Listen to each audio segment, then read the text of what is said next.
Well, we've talked about how to build it, what goes in, what doesn't go in, how do we sustain it, how do we communicate with the staff. We've talked a little bit about sales, and everyone in this room most likely has digital expectations and things that they need to live up to on a daily basis. So we definitely want to encourage questions. If anyone has a question, yes, right back there. I prefer dog memes, but... Yes, you do prefer dog memes. You said, the question is why. What if the why is because everyone is on Snapchat, because people are watching more Snapchat videos daily than on Twitter?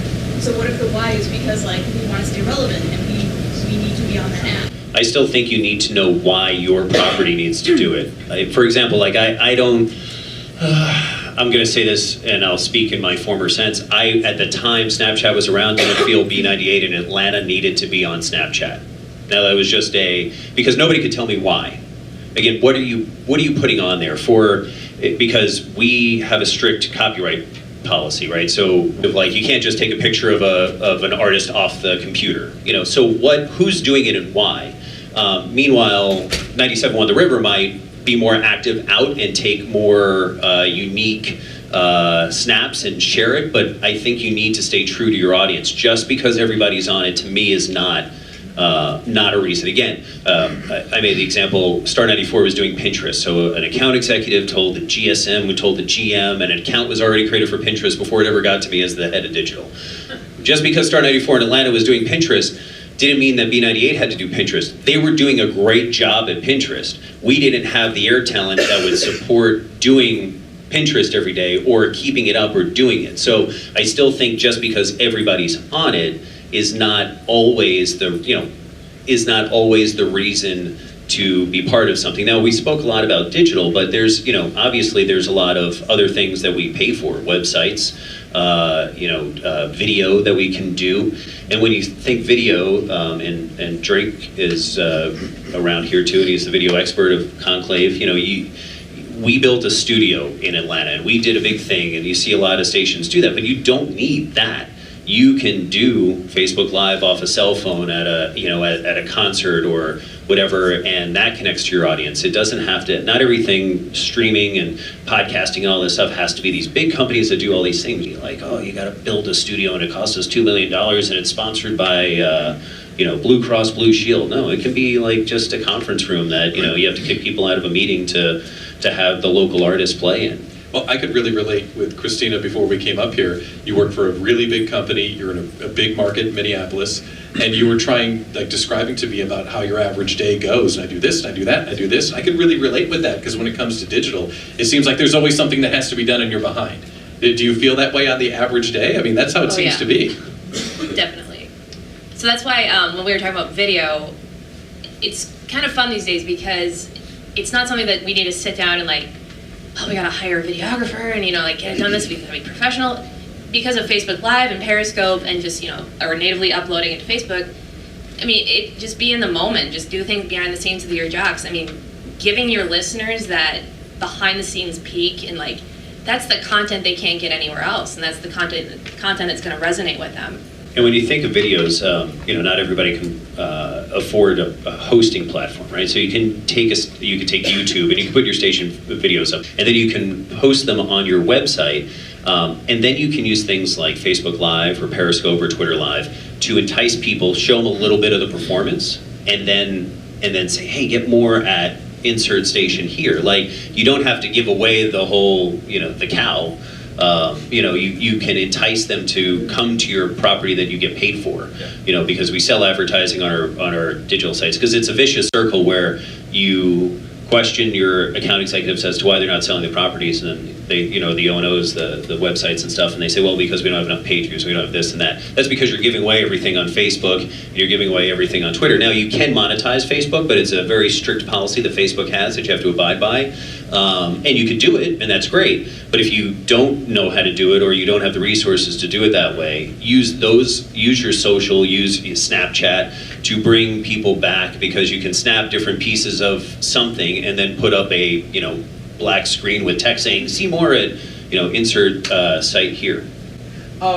Following up on that, but is there an instance where some listeners may get to the end of that video and say, screw it, I'm not going to another website. If you're not going to give me the content here where I'm at, why would I go somewhere else? Is that a reality? High likelihood, give them something that they want to see. Yeah. So if you have, that act, we always have like, a couple of good acts and then that really great act or whatever. Like, you got to give them something to come to your site for. So whether it's part of the act plays 4 songs in your conference room or something like that, and you give them one, but it's not the hit, and you're like, see Walk the Moon perform, at whatever, 971theriver.com, like, go there. Like, it gives them an enticement. If you're just like in a parking lot at a car dealership, like, hey, come see us eat hot dogs and spin the wheel, like, that's not going to be it, I agree. But I think no matter what you do, you got to tease them a little bit. It's the same thing, like, what's going to make them listen after the break when you say, hey, I got, did you hear what Rihanna and Drake did?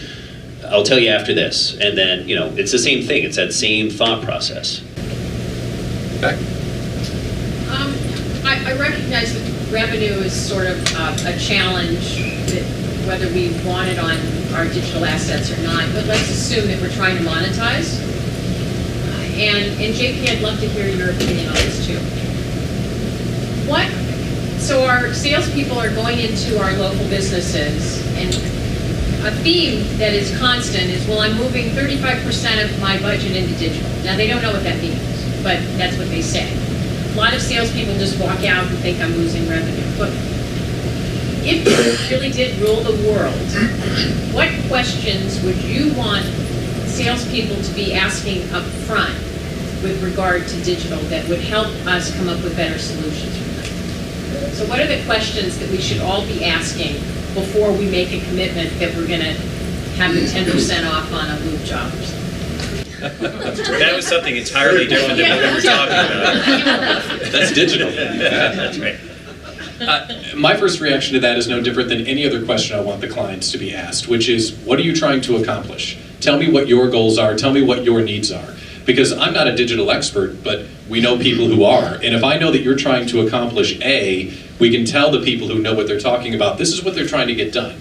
And with all the different services and all the different platforms and all the different ways we have to communicate outside the transmitter, we can probably help them with that.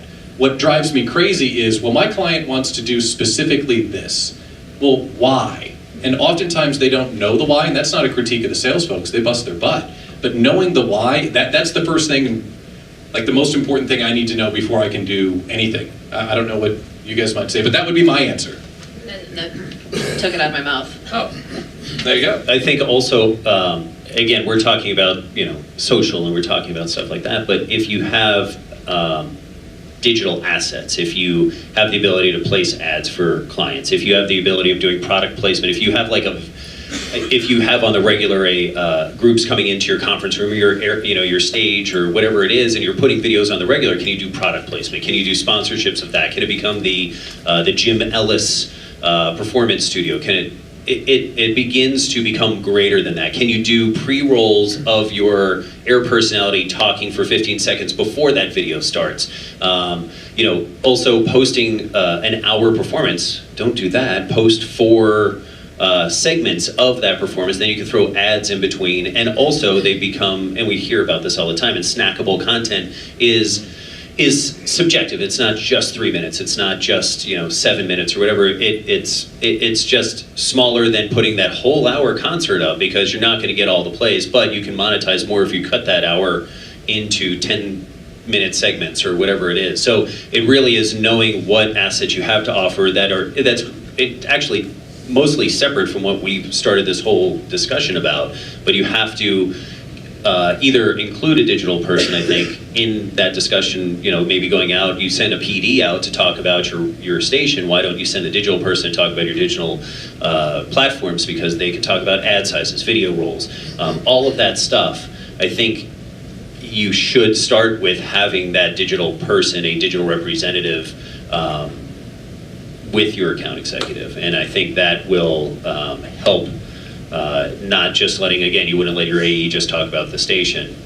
Let's not have the AE also just talk about digital. So we got about 10 minutes left. We're going to rifle through some questions. We have a question in the back right there. Follow up to Erica's question, and a lot of what you guys are saying, it sounds like you're talking about strategy before tactics, correct?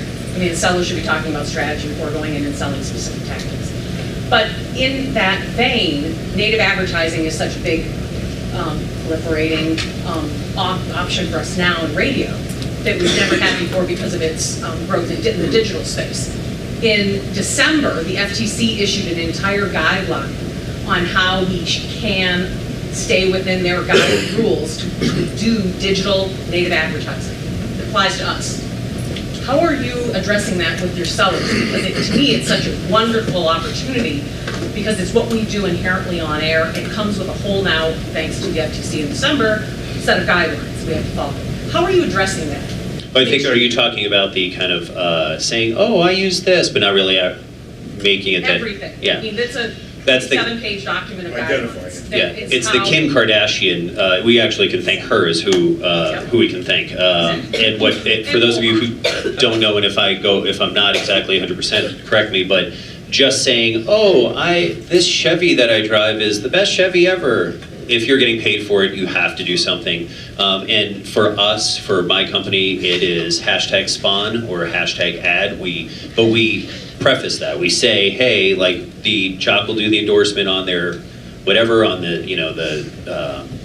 their social or whatever it is, but we're going to identify that they're a sponsor. Or in their profile it says, Fisher endorses Ford and Jim Ellis Chevrolet. Well, that would be a conflict, but you get the point. But we're very forward with that, and that and that's the way we handle it. So Yeah, it's just all about full transparency, especially if it's on social media. And is that a discussion that the seller, I think that there's not, I always see that sometimes we educate digital and programming on issues like that. We don't necessarily take that over to the sales department so that they also can understand, what we can and can't do, and more importantly, what we can do, because there's so much that we can do as long as we add these nuances. We did it because we didn't want it to be a surprise. Like, why is there #ad on my stuff? Or why does it, have a tagline at the end or whatever it is? Because that would be a heck of a surprise if they dump all this money and it's like, wait a minute, why are you? Well, we have to do this. It's by law. So we just, made sure everybody knew going as soon as it came down. Question. I had a question as I am on the rock station. We have 5 stations total. I do all the social media for the rock station, and I'm also on the air from noon to 6 in 2 different capacities. So I know my audience and I do all the stuff, but there's 4 other jocks who absolutely flat out refuse to do any social media. So it's like all Heather all the time, which is annoying for me, but the audience is engaging to me and they recognize me. How do I make them understand this is why they're called the other guy? And it's just like, there's me. How can I get them to understand that? And then my other 4 stations, I only have one other one that has the same presence. And one of them is at AC 100,000 watts, and they have 0 footprint in any social media. They just flat out refuse. How do you make those people wake up?